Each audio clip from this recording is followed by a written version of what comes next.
I'm John Atack, and it's my good friend, Mike Rinder. We've become good friends, haven't we, after a certain amount of animosity for a little while back in the past?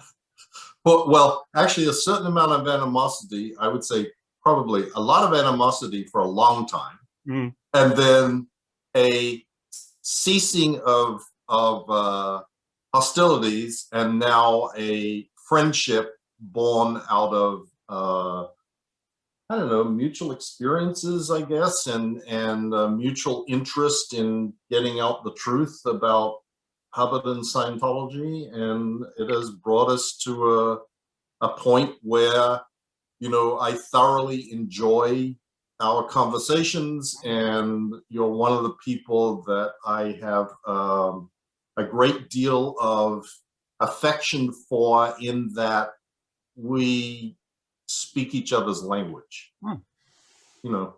Yeah. I have a great deal of affection for you as well. And these conversations have been fascinating, finding out more about your past, but which is interesting in places, my God. But even more so, just finding out how you think and what you think about things, which is what always fascinates me about fascinating people. Right. And we have come to quite a lot of the same conclusions. Yes, exactly. We neither of us believe that Ron Hubbard was a nice person, among one or two other things. So you set me a terrible task, a grim task, which you didn't mean to do the last time we spoke. Said, let's talk about Scientology, a history of man. And I thought, well, I'd better read it then. I know. I couldn't believe it when you sent me that email and said, oh my God, I've struggled my way through this thing. I'm like, John, why did you bother doing that? We could have just dipped in anywhere. We could have just sat here and read the introduction to this book, and the introduction all by itself would just blow everybody's mind. Yeah. Just that. But I sort of thought about it and went, you know, I haven't actually read one of Hubbard's Scientology books since I was a Scientologist, and I left in 1983 because I had a few kind friends who provided, you know, noteworthy excerpts. I had my own recollection of things. Right. And it was grueling. And it's not very long. It's about 120 pages, but it was just, oh, this is such abject nonsense. And looking back and going, you know, when I read this the last time, which is about 1977 or something, I just read it because I'd got to do it on a course. I didn't take any notice of it. Right. Yes. It well, looked oddly, John, I was assigned the task with John Horwich, LRH's former son-in-law, of editing all the Hubbard books. Before those new editions came out, whenever that was, in 2007 or 2006 or something, I had been assigned with John to go through and edit all of the books and create glossaries and indexes and make sure the punctuation was correct and blah, blah, blah, blah, blah. And we were assigned that task to be done in 6 weeks. All of the books, starting with, you know, Evolution of a Science, all the way through the New Slant on Life, or whatever, you know, I guess it was Fundamentals of Thought, which is like 10 books or 12 or something. And some of them are like 500 pages, you know, like Dianetics and Science of Survival. And they're like big, big books. And they are so ridiculously dense, and some of them had been mistranscribed, and the chapters were out of sequence, and blah, blah, blah, blah. And we're like supposed to sort all this out. And of course, everything that we did was unacceptable. Like Miscavige just found every effort that we made to do this to be wrong in some fashion or another. So in the end, he said, well, I'm going to have to do it myself. And he eventually did, like 4 years later. And, you know, after we were supposed to have it done all in 6 weeks. And John and I ended up with people assigned full time. John, understand this, full time. Their job was to keep us awake. They stood in front of us as we were trying to edit these books on 2 hours of sleep to prod us and say, don't go to sleep, stay awake, don't go to sleep, stay awake. That was their task. Which is like the parrots in Aldous Huxley's Island that go around the island going, wake up, wake up. And can you imagine, like, trying to read this stuff with 2 hours of sleep? Like, I don't mean 2 hours of sleep one day. I mean every day. Okay. Like, going on and on because we were behind target. We had not met our target. And we had like this timeline of, you have to do science of survival in 3 days. And then you have to do, you know, Dynamics 55 in 2 days. And then, like, this was like all laid out, and we weren't even close. But what I remember most distinctly about History of Man is there were 2 books that I found completely and utterly unintelligible and completely and utterly contradictory to everything I knew about, you know, Scientology and later things and earlier things and whatever. This was one of them, and the other one was the 880 book, the one about halves and black and white and electronic something or others and this stuff. And I'm like, this stuff is insane. This just makes no sense. All I can do is make sure that the sentence is punctuated properly. Like, literally, there's nothing that you can do about this. And that there is a glossary of terms to hopefully help the struggling students make their way through this without having to spend months in a dictionary.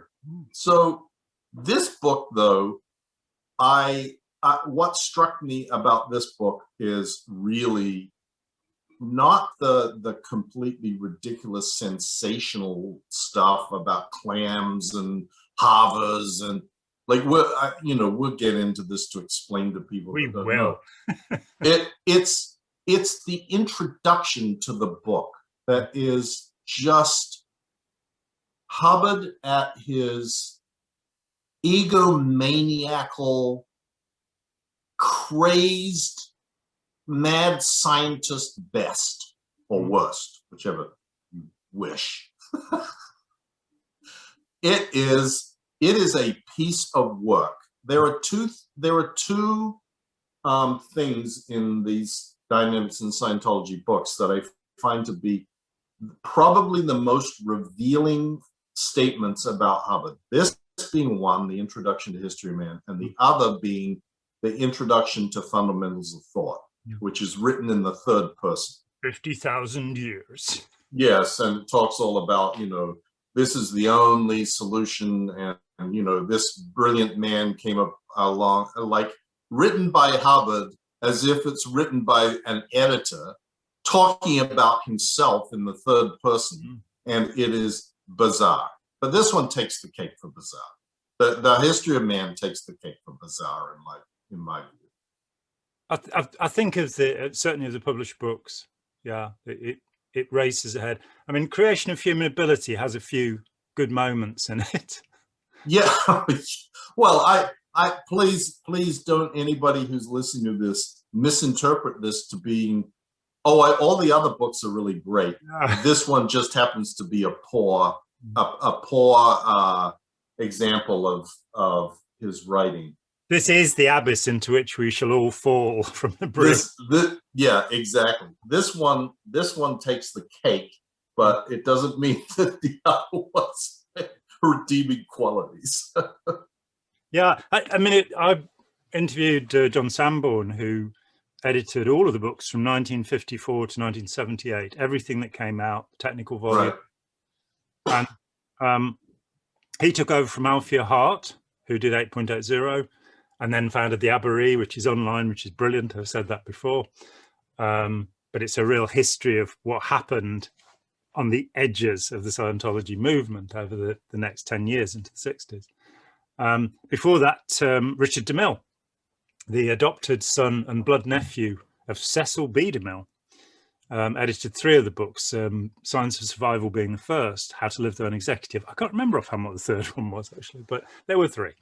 And you sort of track the back, and so the last book that Hubbard actually wrote for Scientology was Dianetics, the Modern Science of Mental Health. Everything else is somebody else. I saw one of the little green discs that he dictated for Science of Survival many years ago. And some poor fool, it's like at the very end, Robert Vaughan Young is given the transcript for Mission Earth and has to try and make it into something. And it caused him many, just as with you, many sleepless nights. You reminded me, actually, I had a friend who, while she was doing the information full hat, the how to harass people and make friends and that kind of thing, how to harass people and influence things. I'm not, somebody will work this out for me. Carnegie's title. But she was reading Clausewitz on War, as you do on that course. I mean, I must admit that's one of the few Hubbard recommended books that I haven't read because I just couldn't take it. I read Black Boomerang and all of this sort of stuff. And she found that she woke up with her forehead against the wall, standing up, exactly this thing. And how on earth somebody who's sleep deprived is meant to concentrate, that's beyond me. But then, of course, I'm not Ron Hubbard, so I wouldn't understand those mysterious things. But just absolute nonsense. So with History of Man, the story we have, which comes from L. Ron Hubbard Jr., and I want to make a point about L. Ron Hubbard Jr. I was in contact with Nibs back in '84 through an intermediary. He made a tape which he released, which answered questions that I'd made that went all over the place. And I came to really respect the guy because he was so honest about being dishonest. He never put, I hear you.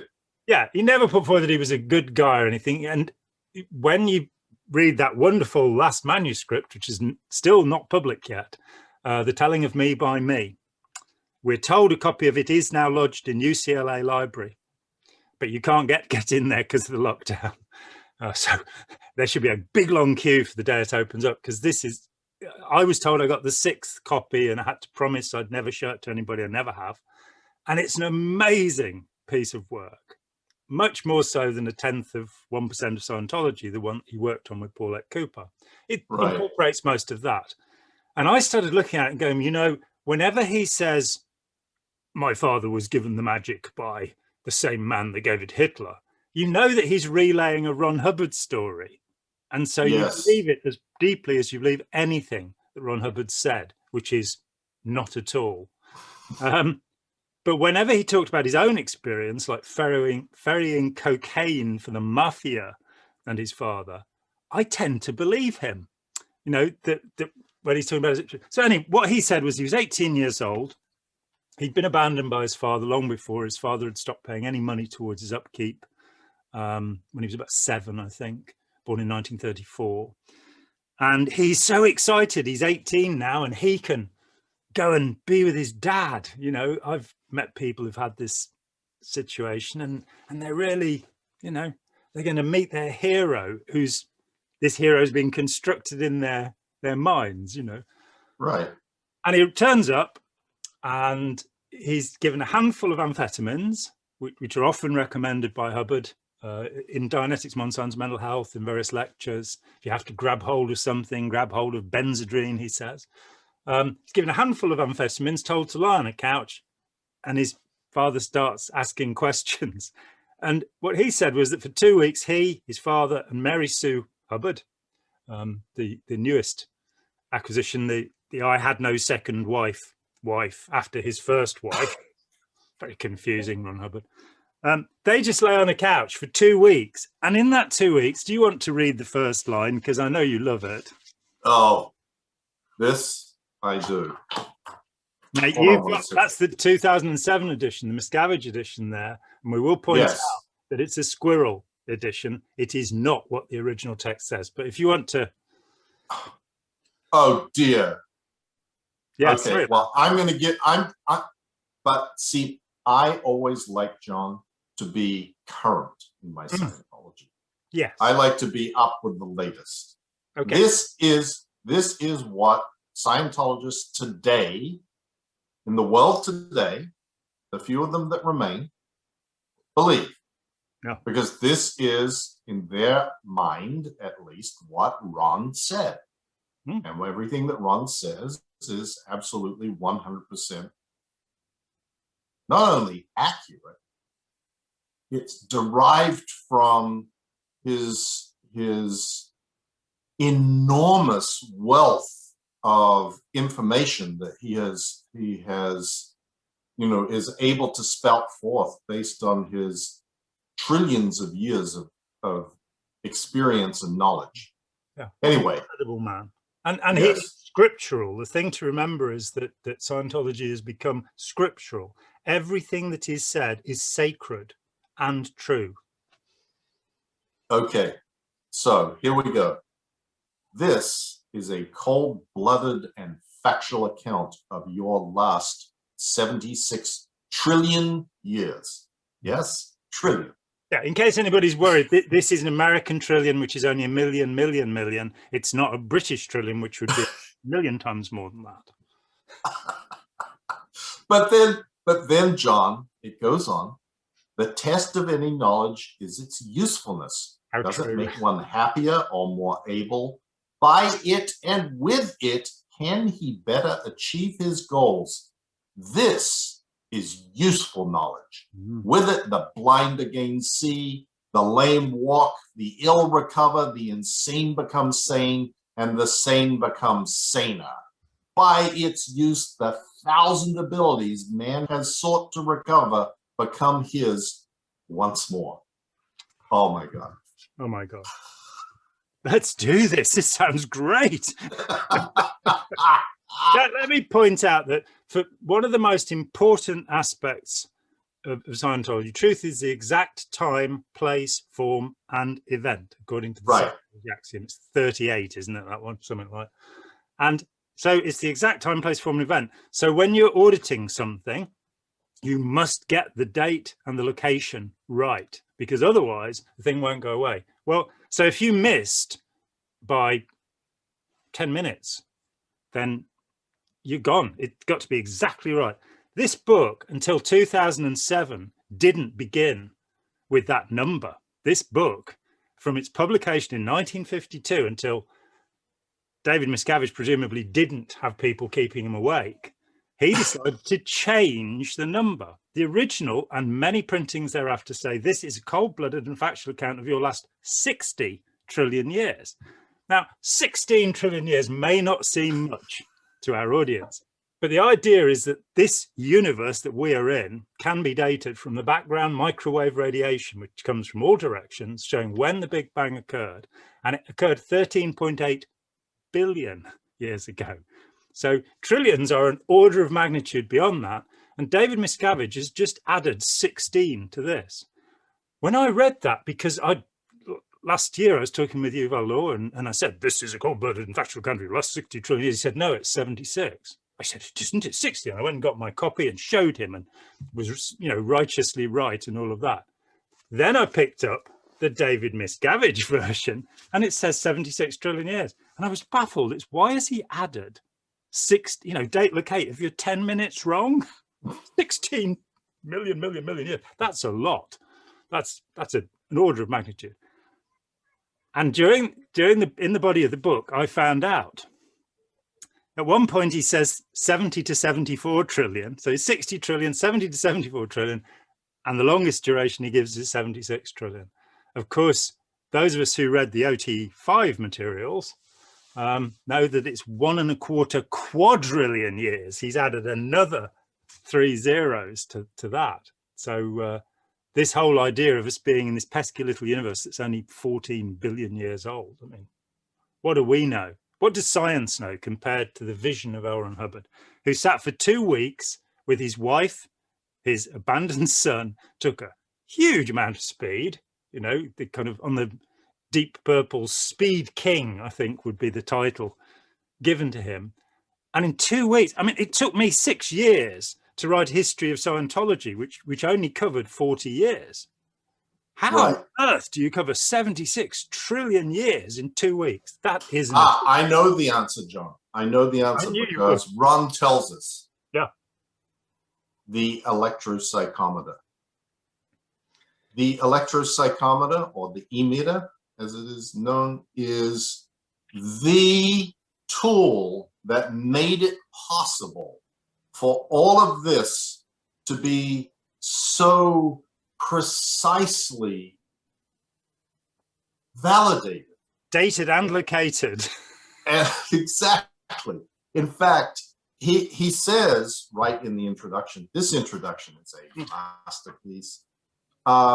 He goes on and on talking about the e-meter and blah, blah, blah, and how he'd only obtained mediocre results up until now, but, partial recovery, slight betterment in attitude.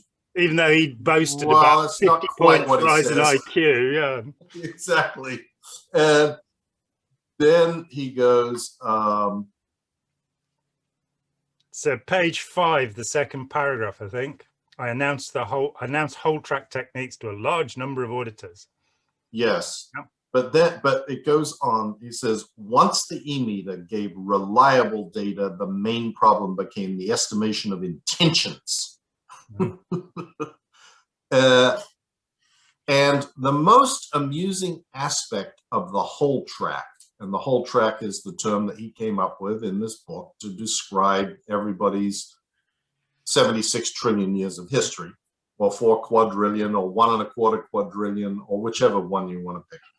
But the most amusing aspect of the whole track is that this work bears up under the onslaught of police lie detector experts.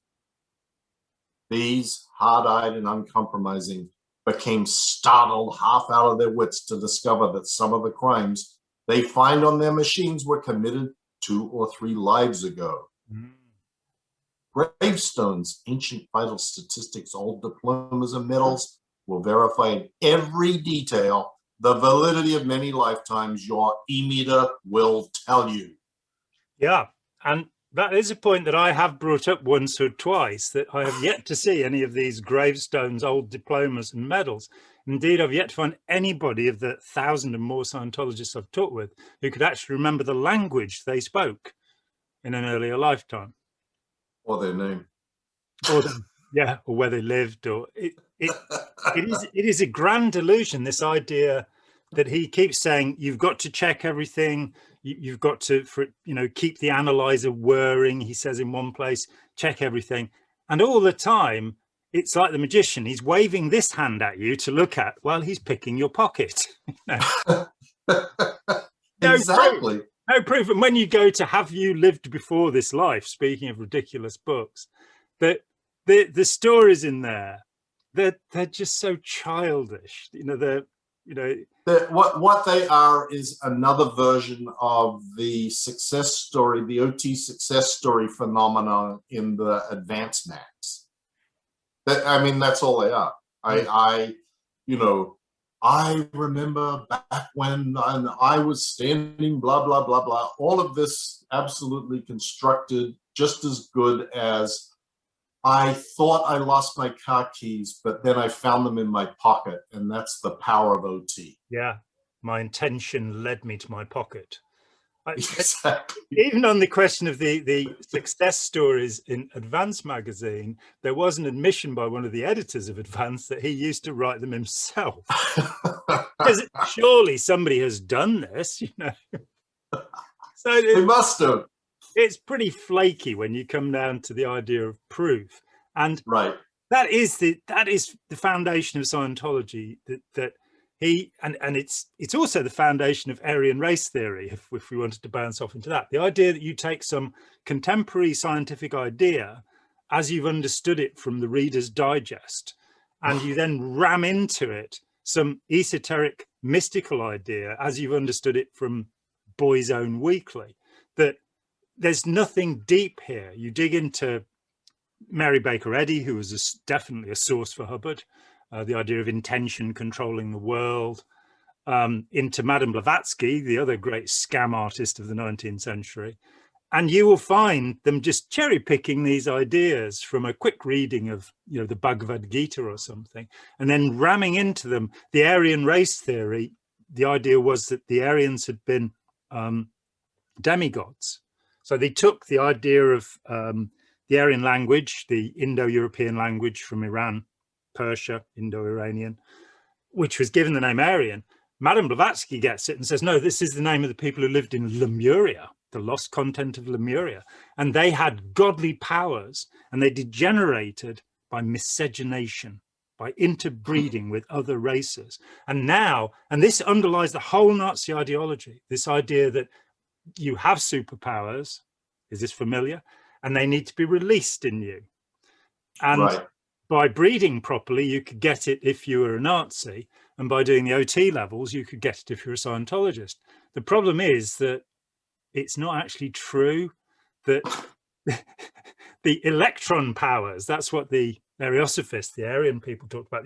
You'll have these electron powers because electrons had been discovered 2 years before, and that was the new thing. It's like the new age just grabs the latest interpretation of science, doesn't understand it, and puts it forward. Hubbard is claiming to have studied with gurus in India, China, Tibet, Mongolia, and we didn't even know there were any gurus there. And he's added to that his training in nuclear physics. And when you deconstruct that, he never went to Mongolia, Tibet. His first visit to India was in 1953, long after he'd made the claim, through Calcutta Airport, where I don't think he met any gurus. And in China, of course, we have his daily record of what he did while he was there. And he goes to the monastery, the lamasery, and says that the monks have voices like bullfrogs. And that's all we get. That's the whole of his study with gurus in the East, added to the whole of his study of nuclear physics, which was zero. As he admitted, he flunked his course in molecular and atomic, not nuclear, molecular and atomic physics. And now he has the bald face to tell us that he's done this scientific research. And, we're left with the ramblings of a crazy man who's taken far too many drugs, Exactly. And here we are giving our lives and our, souls to this creature. But I think that I think that the most fascinating thing about this book, John, is, at least to me, is, for those of you who have not read it, it goes through and it describes all. Don't take the time to do so. If you have not read it, do not. It will waste hours of your time that you will never recover. Yeah, but might make a good comedy performance in places. Yes, this contains all of these wild and crazy things about how at one point in your evolutionary history, you were a clam sitting on the seashore, and this is why people have teeth and jaw problems and why they cry and blah blah blah, like this bizarre, all of this bizarre stuff. But within this, one of the periods of your evolution, and let's just step back for 1 second. This concept of evolution and genetic line and, creating bodies, all mixed up with how you implant thetans with electronics. And these two things are sort of smashed together in this book, and they are completely and utterly contradictory. Like, you have theta and thetans and electronics and controlling thetans with electronics, and then you have bodies being built out of stuff and incidents that somehow supposedly cause bodies to be built, but the incidents are against the thetans. I mean, it's like so ridiculously, confusingly stupid that you struggle when you're reading this as a Scientologist to try to somehow jam round pegs into square holes, square pegs into round holes, and make it all work. And in the end, you just give up and go, okay, well, I finished reading it. Yeah. Tick. But within this is one of the all-time great faux pas of, well, all-time great. An incredible faux pas. Piltdown Man, isn't it? It is. Yeah. It is. This is remarkable because at the time that Hubbard wrote this book, there was a hoax that was being perpetrated on the world that, the missing link of evolution had been found, and this was known as the Piltdown Man. In Piltdown in Sussex, not very far from St. Hill Manor. Right. And that was just happened to be where the supposed skeleton of this, ancient thing had been discovered, and it created media all over the world. It was a big to-do. It was like, this is like, the next great scientific breakthrough and discovery in the history of evolution. Well, it turns out the thing was a complete and utter hoax. Yeah. And it was subsequently proven, and the people who were involved even ultimately admitted that it was all just a hoax. And they had, found some old bones somewhere and dug them up and offered up this story, which is sort of interesting in that that's what Hubbard did all the time. Offered up these incredible stories of stuff created out of old pieces of bone. And, I sailed the Caribbean on the first motion picture, and the blah, blah, and the this and the that. Anyway, Hubbard, in his infinite wisdom, of course, includes in the evolutionary theory of a history of man that has been 100% verified, this cold-blooded factual account, validated by the E-meter, that there is an incident on everybody's track called the Piltdown Man. And he says man's first real manhood is found in the Piltdown, a creature not an ape, yet not entirely a man. It is so named not because it is accurately the real Piltdown Man, because it has some similarity. What on earth does that sentence mean? Not the real one, but it's got some similarity. Not the real thing. The Piltdown Man contains freaky cash, blah, blah, blah, blah. Obsessions about biting, efforts to hide the mouth, and early familial troubles can be found in the Piltdown. It is a wonderful area in which to locate. Okay.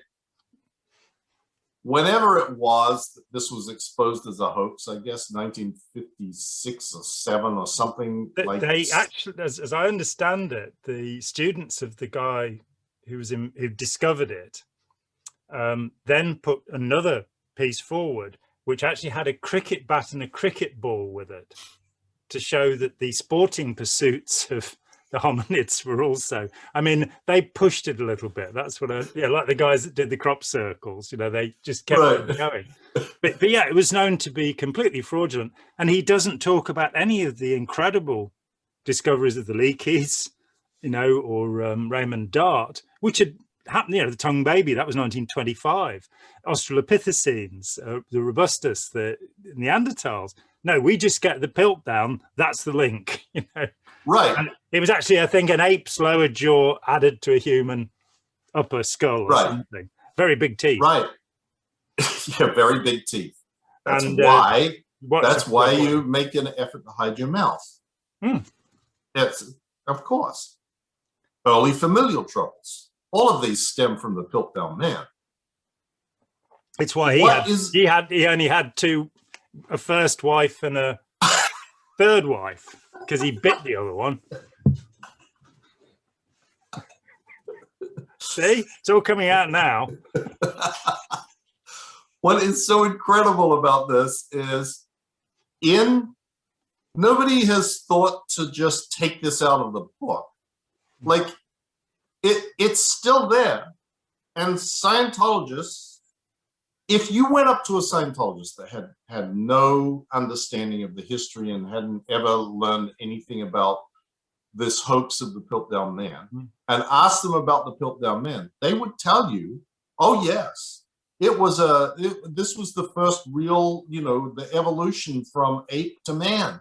Ron says it. It's in the book. And they absolutely 100% believe it because it's in the book and Ron wrote it, so it must be true.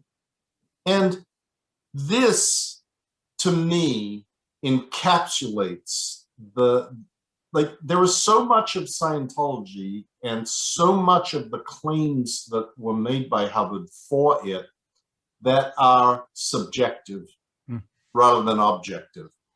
So it is always like, you talk to Scientologists and say, well, nobody has ever demonstrated any OT abilities. They're not cause over matter, energy, space, and time, and full and knowing cause and able to exteriorize blah, blah, blah, blah, blah, blah. Well, how do you know? Well, nobody's ever, well, you're talking, but you haven't experienced what I've experienced. Yes. And that's sort of the thought-stopping end of the argument of, I know what I experienced, and what I experienced, you could never understand. You lowly being, you degraded being. Right. And here is a perfect example of an objectively disproven thing that is easy to understand. You like a lot of people go, well, the OT3 story, there were no volcanoes in Hawaii and no volcanoes in Las Palmas, and so that's an objectively provable lie, and yes, but that was never published in a form that's supposed to be made available to the world. Right here in this stupid little book is Hubbard proclaiming this cold-blooded factual account of the Piltdown Man. And the cold-blooded factual account of the Piltdown Man is an acknowledged and proven lie. Fraud is us. But I mean, again, because I'm immersed. I'm writing a book proposal at the moment, which is called upon me to understand the occult roots of Nazism, which is something that's fascinated me for many years. But most of the books about it are abject nonsense because they use the same method that Hubbard used and that the creators of Aryan race theory used. Their imaginations, and they use different words for imagination, but it's the Akashic records of the Lords of Karma, for example. But they use an intuition that gives them the result they want to find, and then have the temerity to suggest that there's something scientific about this, that they're putting forward, because it's again our first conversation where you talked about Bruce Welch being locked up because, as I later found, he threatened to kill Hubbard. And I found somebody who'd known him on the ship and saying, he's a really mild-mannered, lovely guy. We don't know what happened to him. Something in Scientology really freaked him out.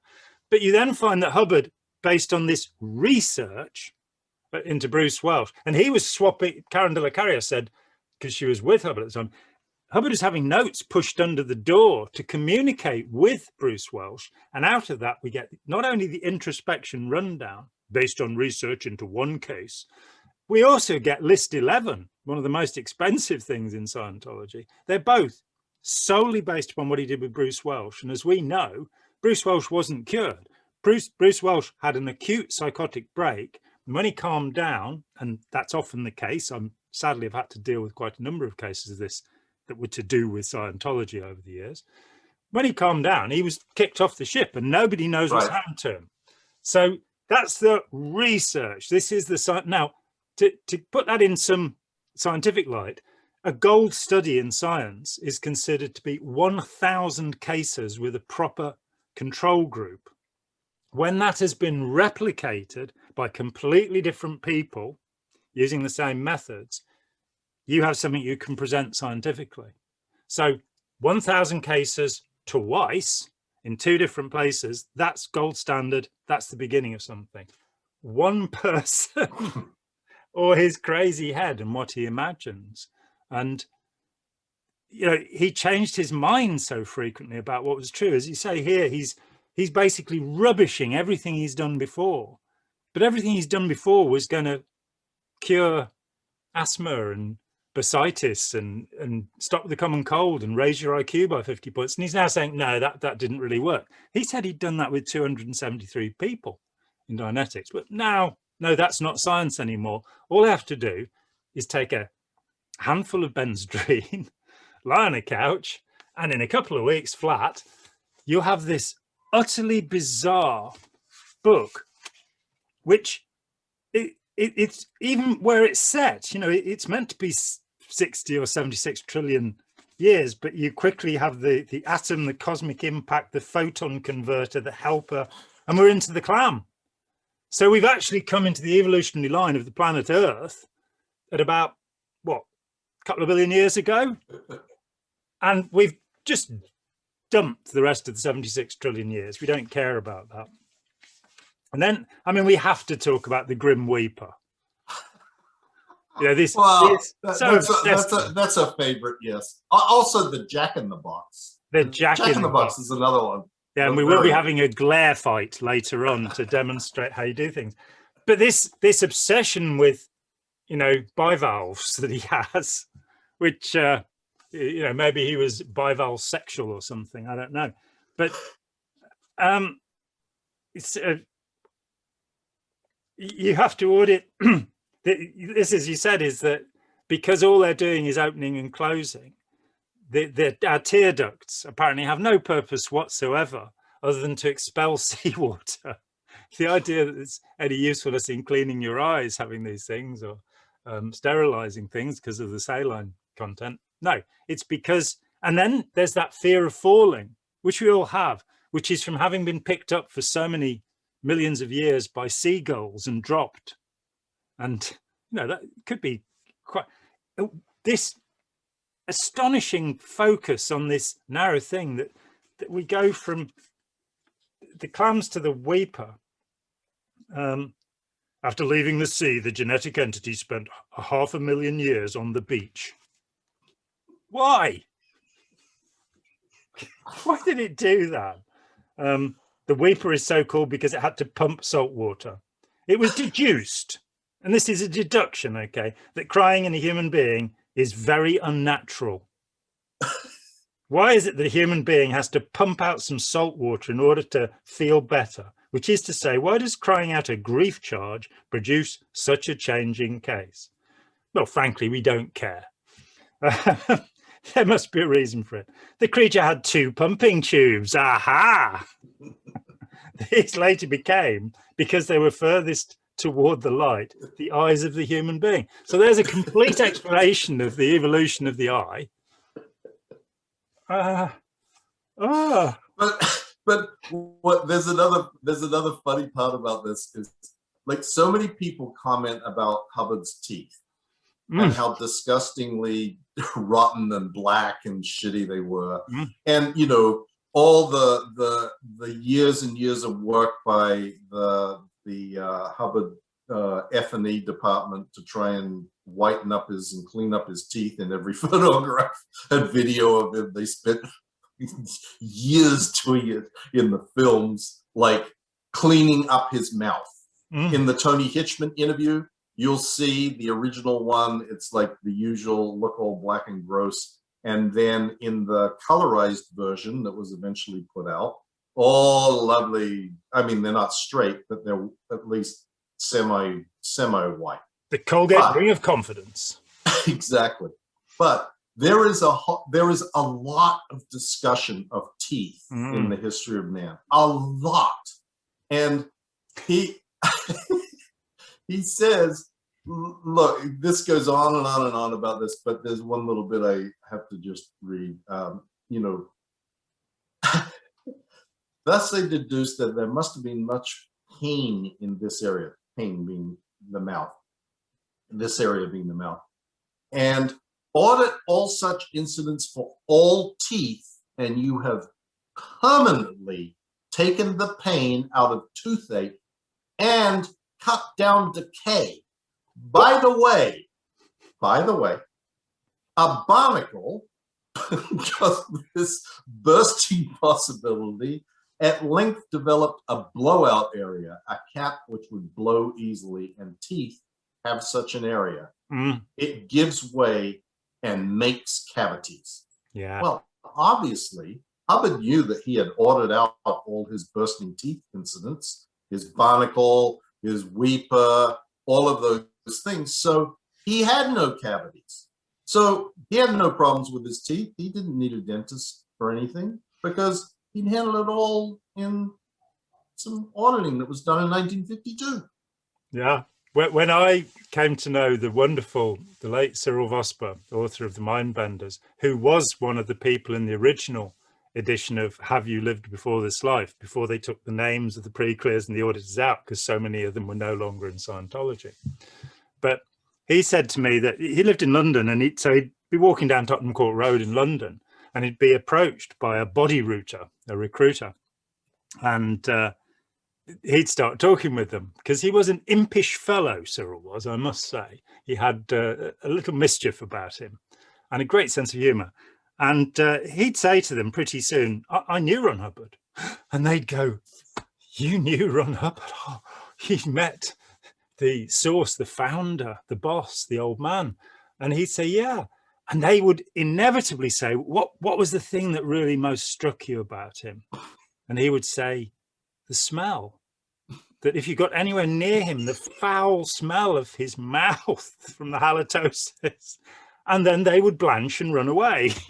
So, I used to tell them OT3, but I'm mean. What can I say?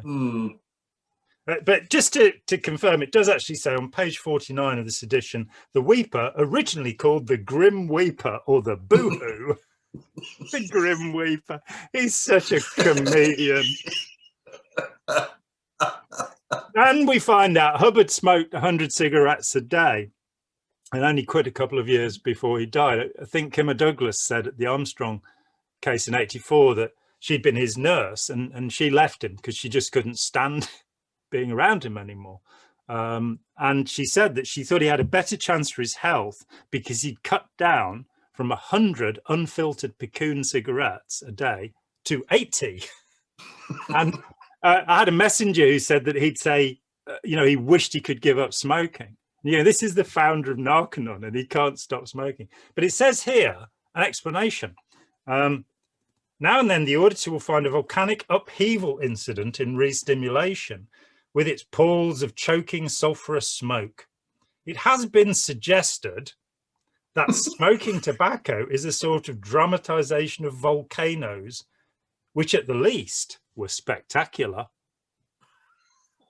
He's got a real thing about volcanoes, hasn't he? One way and another. Yes, he does. He returns to the same simple themes. It's a two-terminal university, packed full of entities, and volcanoes are making you smoke, mate. Yeah. Oh no. Oh, there's some real wisdom in this. It's deep. It's deep.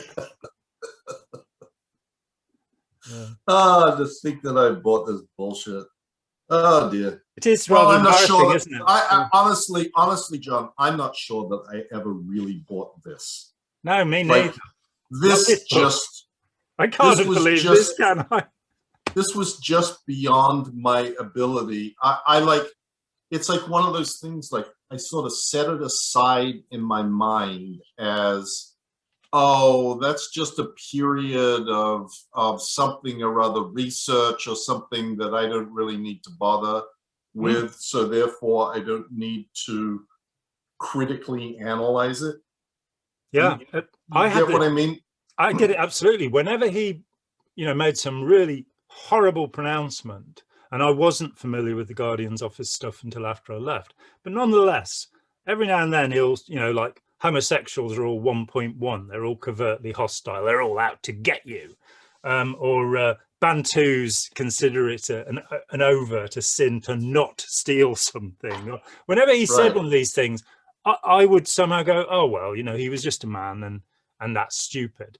And everything was justifiable because of the goal, because of this idea of, for me, achieving complete emotional equanimity. That was always my goal, enlightenment.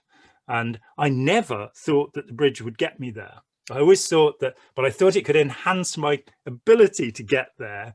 And I found myself being dragged into this hocus pocus world, having come from very rational, scientific, Buddhist background, which actually regarded all magic, everything supernatural, as what's called Gedo Zen.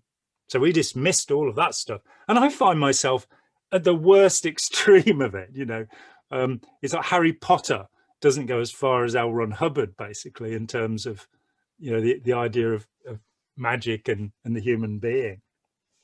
Right. So there, but well, I just Ron, you know.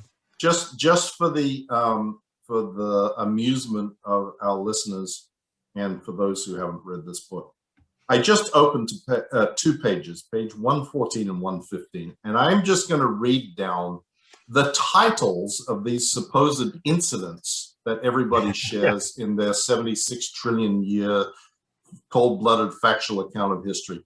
Oh, can't you start from page 111, the titles?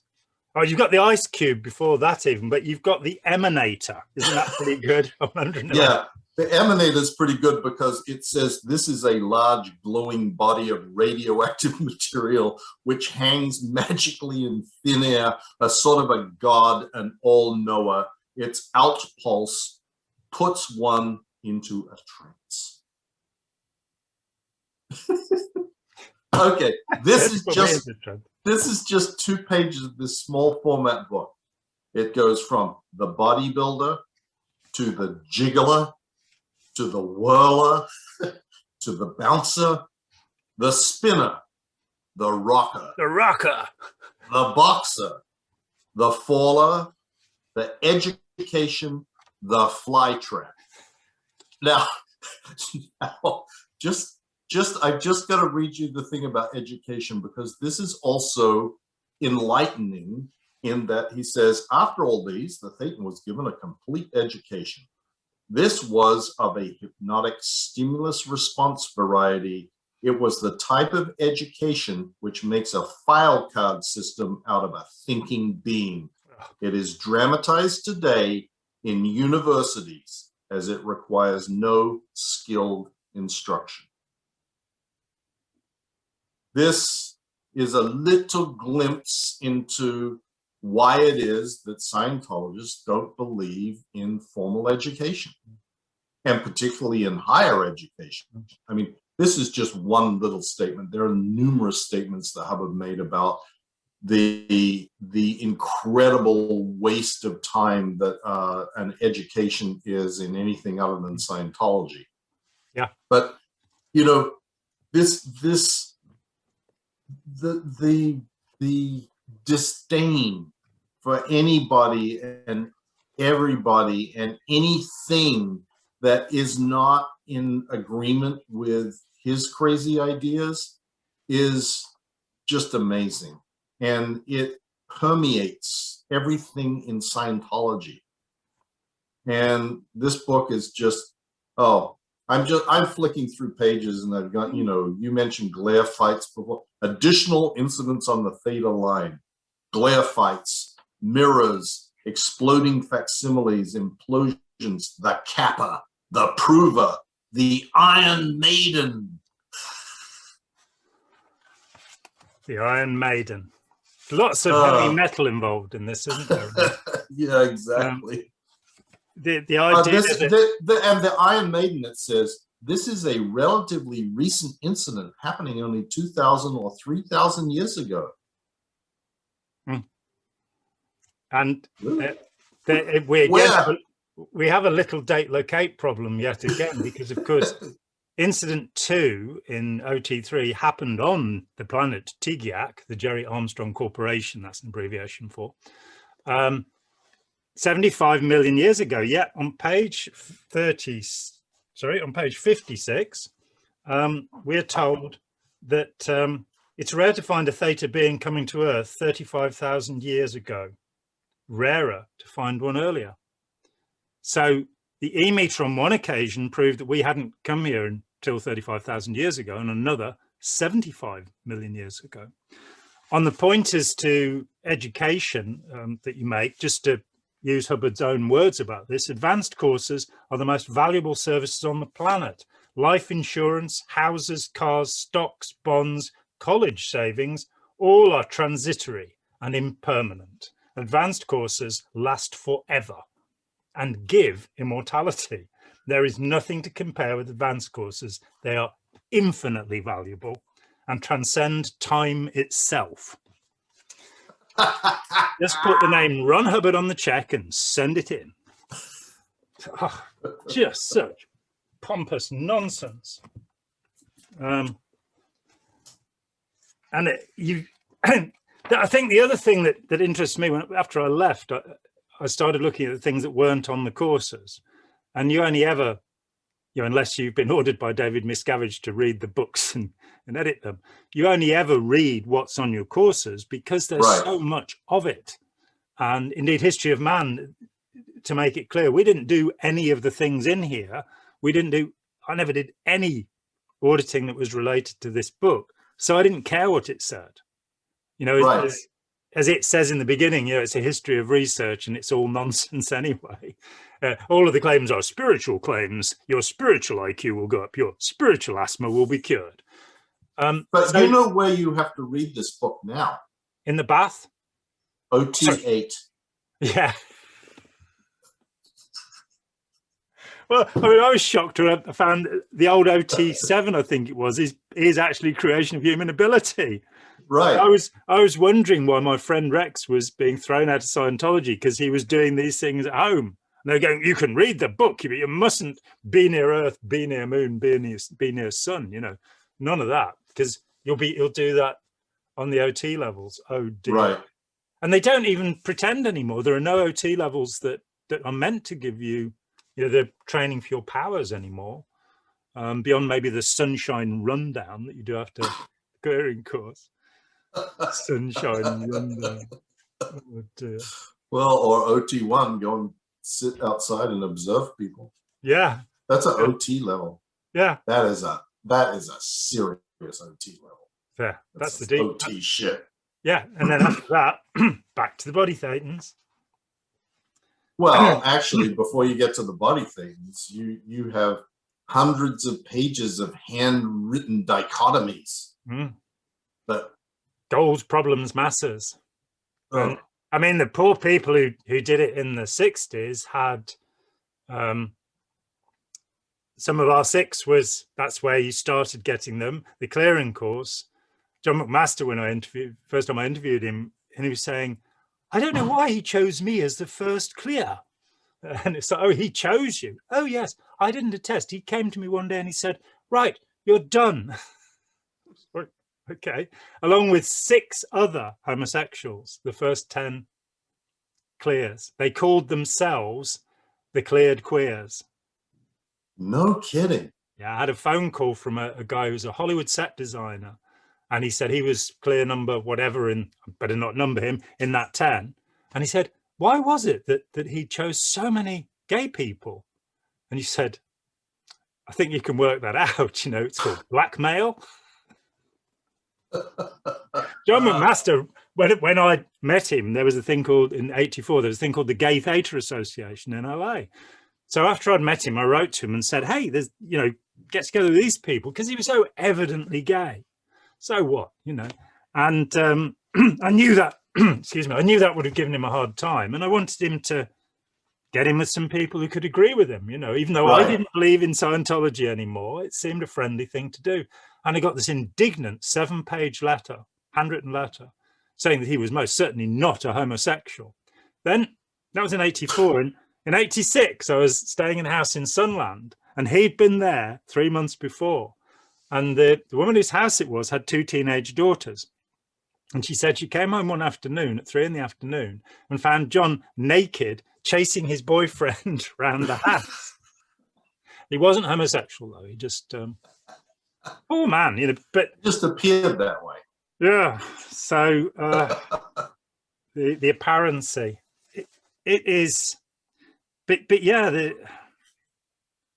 it's true. You can open any page in this book. That we like. This is the Jack in the Box, which you mentioned. Here we have an invader trick. And this is the 4th and 5th Invader Force, who we never heard about. That's what I was going to say. That after I left, I found out that 50s Scientology was quite different to the stuff we did. That there'd been the 4th and 5th Invader Forces, one of which lived on Venus, which has a surface temperature of, I think, 400 degrees. And so it's probably a bacterial organism. They were thick-skinned. Very, very asbestos skin, yeah.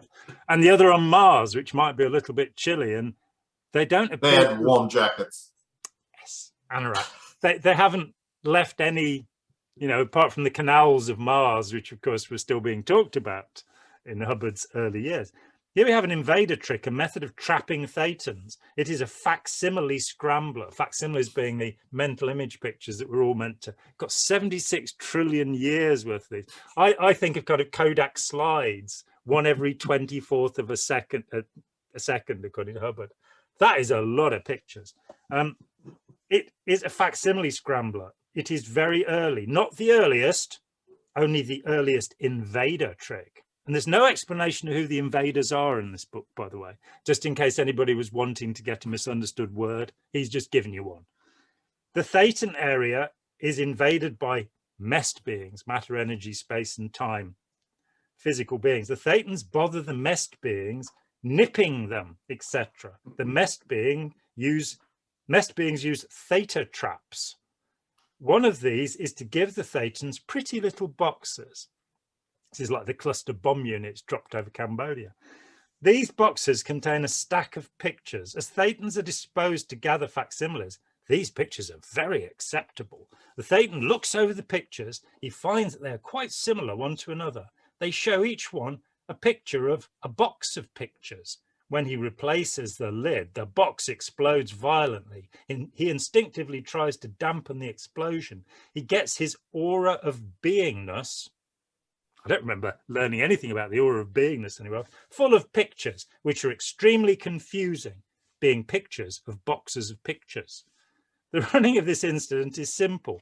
Don't put your head between two mirrors. One keeps the pre-clear's attention on the point of explosion out from him. Of course, this point slams back at him every time he puts his attention on it.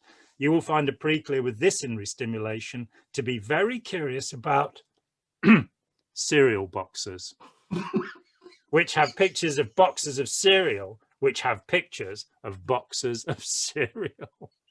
How many people have you met have fascinated by? I actually did have a friend who always used to read cereal boxes. This is probably what it was. Oh my God, John. Okay, well, we have to end off here with me going to the glossary of this book to clear up the misunderstood. Yes, let's clear up the misunderstood. And in the glossary, there is a definition of invader. Oh. Here we go. Let's hear it. Reference to invader forces and electronics people. I guess that's like Best Buy or something. Yeah. The electronics people usually happen to be an evolutionary line which is on heavy gravity planets, and so they develop electronics. The reason you say invader forces at all is because at some time fairly early in their youth, they took off to conquer the whole Nest universe. Wow, when was their youth? Is that all clear? I don't know, but they're electronics people, so you will find them at Best Buy or electronics retailers near you. And they, as electronics people, because they grew up on heavy gravity planets, I want you to understand. Yeah, they developed electronics. Why did we develop electronics on this planet? Are we a heavy gravity planet, or because we did? Well, our electronics are not very good, John. Oh, We're not a heavy gravity planet. We're just a medium gravity planet. So we only have medium quality electronics. I have met such and you will know that because all electronics on planet Earth eventually break down, so you have to go buy a new one. So that's evidence and proof that we have only medium electronics because we're on a medium gravity planet. And having cleared that up for you and the audience, I am happy to say that I feel completely satisfied. Oh, so just before we end this session, we mentioned Is there glare anything you care to say or ask before we Yeah. end the session? Yes, there is. Go right ahead. One or two things that we in the supplement, additional incidents on the theta line, we have glare fights. Early on the track, two thetans quite often went into contest with each other to glare each other down. There was a considerable output of electrical energy, and in the interchange, one of the thetans was, of course, driven into apathy.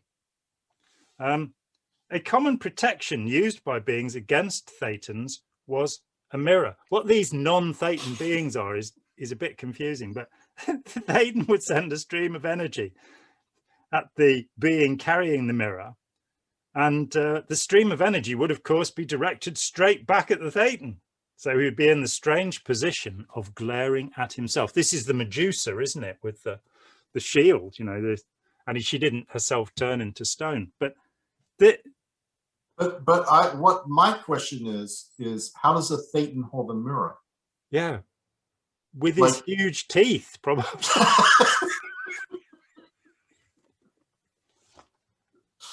Oh well, I think we have plumbed the depths now. We have visited the abyss, and may you never be the same again. Yes, hopefully not really.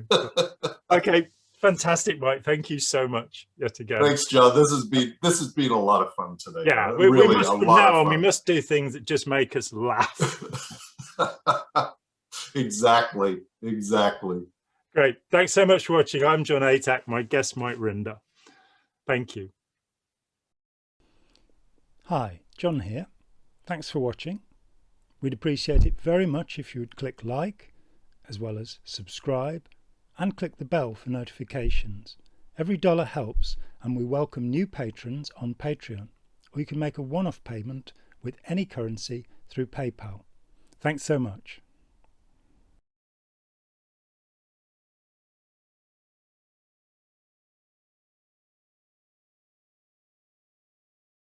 See, it's all coming out now.